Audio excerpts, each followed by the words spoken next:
दोस्तों, अगर आप सभी क्रेडिट कार्ड के थ्रू लोन लेना पसंद करते हो, तभी आपके क्रेडिट कार्ड के ही बेसिस पे लोन भी मिलेगा। ये कैसे लोन मिलता है, आपको थोड़ा हिंट देने की कोशिश करता हूँ। अगर आपके पास कोई भी बैंक का क्रेडिट कार्ड होगा, तो उस बैंक का एक एप्लीकेशन भी होता है। जैसे कि अभी मैं आपको आईसीआईसीआई बैंक में दिखाने वाला हूँ कि आईसीआईसीआई बैंक में आप क्रेडिट कार्ड के बेसिस पे कैसे लोन लेगा। आपको फुल प्रोसेस दिखाऊँ, वीडियो को जरूर के लाइक कर दीजिएगा। चैनल पे पहली बार आया हो तो जरूर चैनल को भी सब्सक्राइब कर दीजिएगा। तो सबसे पहले अगर आप मान लीजिए अगर एचडीएफसी का है, तो आपको एचडीएफसी का एप्लीकेशन होता है, वहाँ से आप इंस्टॉल कर लीजिएगा। अगर आप आरबीएल का है तो आरबीएल का भी एप्लीकेशन होता है, एक्सिस बैंक का तो एक्सिस बैंक का भी होता है, आईसीआईसीआई का तो आईसीआईसीआई का भी एप्लीकेशन होता है, एसबीआई का तो एसबीआई का भी एप्लीकेशन होता है। यानी जो भी बैंक का आप क्रेडिट कार्ड यूज करते हो, आप कमेंट बॉक्स में अपना अपना जो है बैंक का नाम बता दीजिएगा। मैं आपको कौन सा एप्लीकेशन के थ्रू लोन मिलता है, मैं आपको कमेंट के थ्रू बता दूंगा। ठीक है, या तो आप टेलीग्राम पर ज्वाइन हो जाइए, टेलीग्राम का लिंक भी डाल दिया हूँ। तो सबसे पहले अगर आप क्रेडिट कार्ड के थ्रू लोन लेना चाहते हो, तो आपको लोन लेना चाहिए नहीं लेना चाहिए, ये भी आपको वीडियो के लास्ट में बताऊंगा। तो वीडियो को जरूर लाइक कर दीजिएगा। चैनल पर पहली बार आए तो जो चैनल को भी सब्सक्राइब कीजिएगा।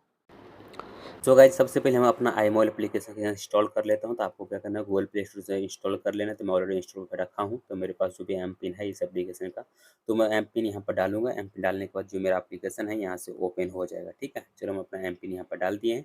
एम पिन डालने के बाद कुछ प्रोसेसिंग होगा। प्रोसेसिंग होने के बाद ये एप्लीकेशन जो है ओपन हो जाता है। ओपन होने के बाद सबसे पहले देखिए यहाँ एक ऑप्शन आपको दिखाता है कार्ड का ऑप्शन। तो आपको कार्ड वाला ऑप्शन पे भी क्लिक करो तो आपको और लोन का ऑप्शन मिलेगा, या अगर आप इस लोन पे क्लिक करते हो तो भी आपको ये लोन का ऑप्शन मिलेगा। और ये दोनों जो ऑप्शन है ये क्रेडिट कार्ड से अटैच रहता है।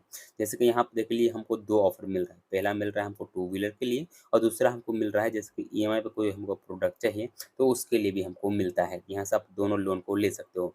लेकिन अगर आप ईएमआई वाला लेते हो तो यहाँ पे हमको सिर्फ 30,000 रुपये का मिलता है, और अगर हम जैसे कि अगर लोन के लिए लेते हैं तो हमको टोटल जो है 3 लाख का मिलता है, जो कि हमको 36 मंथ के लिए ईएमआई भी करने का ऑप्शन मिल रहा है। तो ये दो ऑफ लोन आपको यहाँ पे देखने को मिलता है, जो आप क्रेडिट कार्ड के बेसिस पे ही मिलता है। अगर आपका क्रेडिट कार्ड अच्छा रहेगा, यानी स्कोर अच्छा रहता है क्रेडिट कार्ड का, तो उस बेसिस पे मिलता है।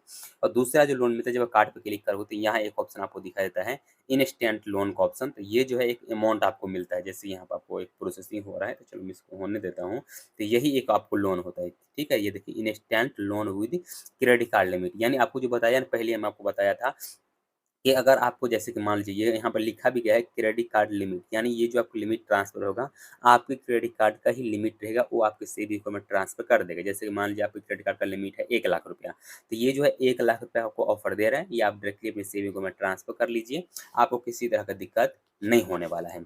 लेकिन अगर आप इस लिमिट को ट्रांसफर नहीं करते हो, तो अगर मान लीजिए 1 लाख का आपका लिमिट है क्रेडिट कार्ड का पर्सनल, ठीक है, 1 लाख लिमिट है क्रेडिट कार्ड का, अगर आपका जो ऑफर मिल रहा है 2 लाख का, तो ये लोन आपको लेना चाहिए, क्योंकि ये जो आपको क्रेडिट कार्ड वाला नहीं है, आपको लोन मिल रहा है। अगर आपको 1 ही लाख क्रेडिट कार्ड का लिमिट है, अगर आप 1 ही लाख ले रहे हो, तो फिर आप समझ जाइए कि आपका क्रेडिट कार्ड का लिमिट ट्रांसफर किया जा रहा है।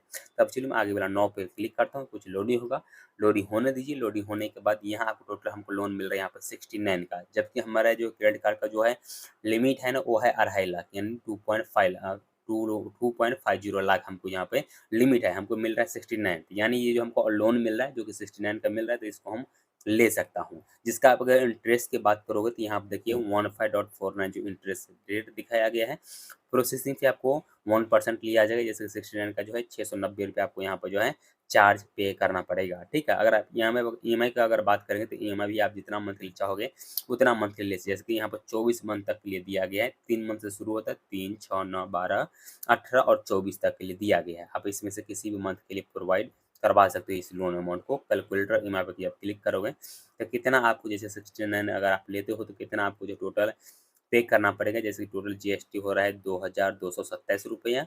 ईएमआई स्टार्ट हो रहा है 24 मंथ के लिए। अगर हम इसको लेते हैं तो हमको जो है प्रति मंथ हमको देना पड़ेगा 3,362 रुपया। ठीक है, और एपीआर देखेंगे तो 16.52 हो गया, बहुत हाई लेवल का हो गया। अगर अगर हम यहाँ पे देख लीजिए इस अमाउंट को हम कैलकुलेटर करते हैं 3,362 रुपया का 24 मंथ के लिए, तो कितना होता है। तो गाइस अगर आप जैसे कि अगर 69,000 लेते हो तो आपको टोटल जो है 80,688 रुपया पे करना पड़ेगा टोटल जो है 2 साल में। यानी ये जो टोटल ईएमआई हुआ था 2 साल के लिए हुआ था, जिसमें आपको 80,000 रुपया देना पड़ेगा। अगर ऑलमोस्ट मान लीजिए कि आपको 70,000 के ऊपर जो है, यानी 10,000 रुपया एक्स्ट्रा, यानी 11,000 रुपया आपको एक्स्ट्रा जा रहा है 2 साल में, अगर आप लोन लेते हो तो ये है।